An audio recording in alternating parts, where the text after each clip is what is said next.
Margret was too beautiful for her own good. Not just pretty, not just charming. She was the kind of woman who made men forget their place. The kind of beauty that made professors rewrite the rules.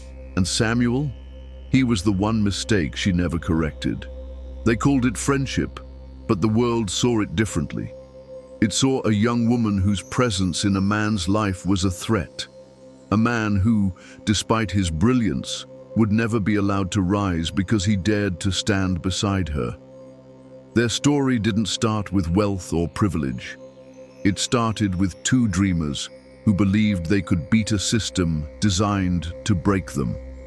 Margret, with her hunger for knowledge and relentless determination, and Samuel, with hands that could fix anything but the injustices that held them down. They weren't supposed to make it. Society had already decided their fate before they even stepped into the university. From the very beginning, their friendship stood out, not just because they were inseparable, but because they were a boy and a girl in a society where such bonds often invited whispers. They met as children, drawn together by a shared curiosity about the world. Samuel, always the bold one, had a knack for fixing things: radios, bicycles, anything with moving parts. Margret, on the other hand, had an insatiable thirst for knowledge, devouring any book she could find. While other children played in the dusty streets, they sat under the old mango tree near their school, discussing everything from history to the future they envisioned for themselves. Their classmates often found their friendship odd. Boys should be playing football, and girls should be helping their mothers, some would say. But Samuel and Margret did not care.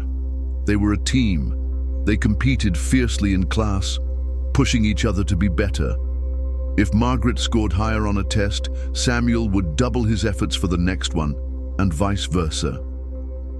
They shared their dreams in whispered conversations.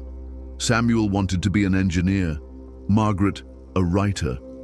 Together, they held on to the belief that they were destined for more than what their circumstances dictated. Their bond was tested as they grew older.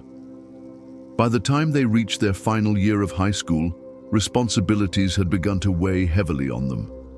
Margret's mother fell ill, and she had to take on more duties at home, leaving her with little time to study. Samuel's father lost his job, forcing him to take on menial work to help support his family. Despite their struggles, they found solace in their friendship. They met at the mango tree whenever they could, offering each other encouragement, trading notes, and sometimes just sitting in silence, knowing that neither of them was truly alone in their fight. Back in their final year of high school, Samuel and Margret sat side by side in a quiet classroom. The wooden desks were etched with names and scribbled dreams, the air thick with the scent of old textbooks and fresh chalk. They were among the last students to leave that day, their hands gripping worn-out notebooks filled with hopes of a better future. Samuel: "One day, we'll make it big, just like those great men we always read about." Margret: "We just have to endure. Delay is not denial." They shook hands, an unspoken pact to never give up, to push through whatever obstacles came their way. But reality had different plans. University was supposed to be a fresh start, a step closer to their dreams. But the challenges they faced in high school were nothing compared to what awaited them. What was meant to be a 4-year journey stretched into 13 years of struggle, disappointment, and resilience. Margret, a strikingly beautiful woman with a sharp mind, became the center of unwanted attention. Her friendship with Samuel was seen as a disruption. Some lecturers, threatened by her presence and unwilling to accept a bond between a man and a woman that wasn't transactional, saw Samuel as an obstacle. Rumors spread, whispers followed, and soon they found themselves targeted.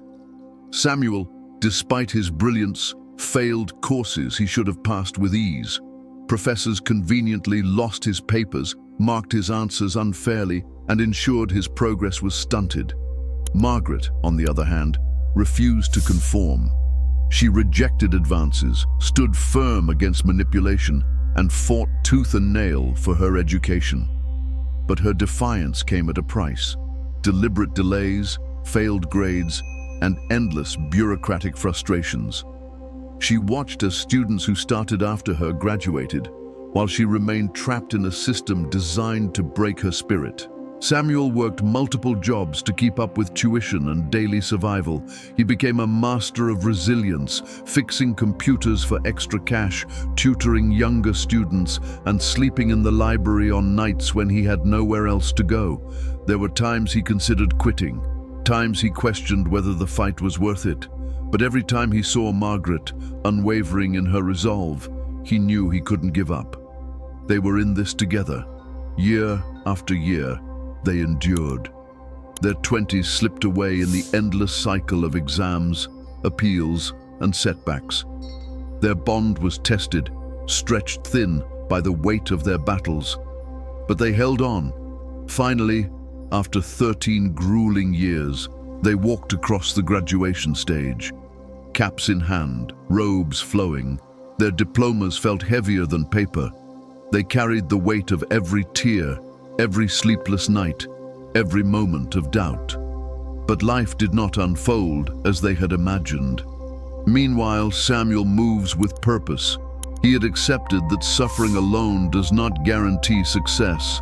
He put in extra effort, built connections, and took risks.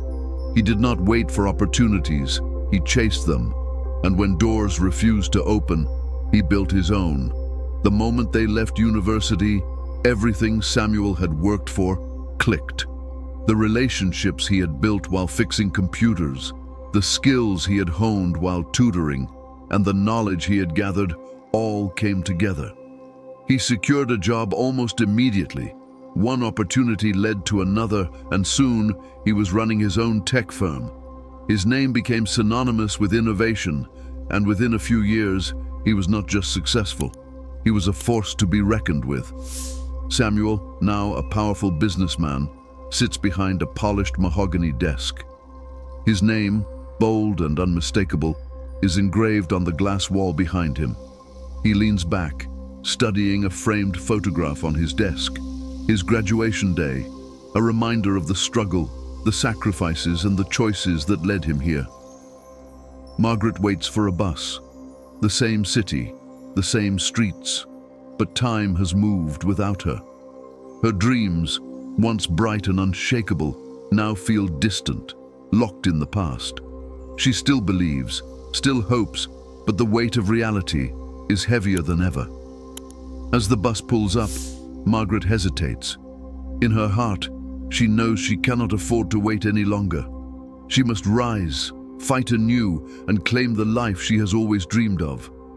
With a deep breath, she steps forward, determination rekindled in her eyes. Samuel, the world does not reward suffering, it rewards action. The difference between ordinary and extraordinary is the extra. If you found this story inspiring, don't forget to like, share, and subscribe. Let's keep spreading stories that matter. Thank you for being part of the family. Stay safe and cheers.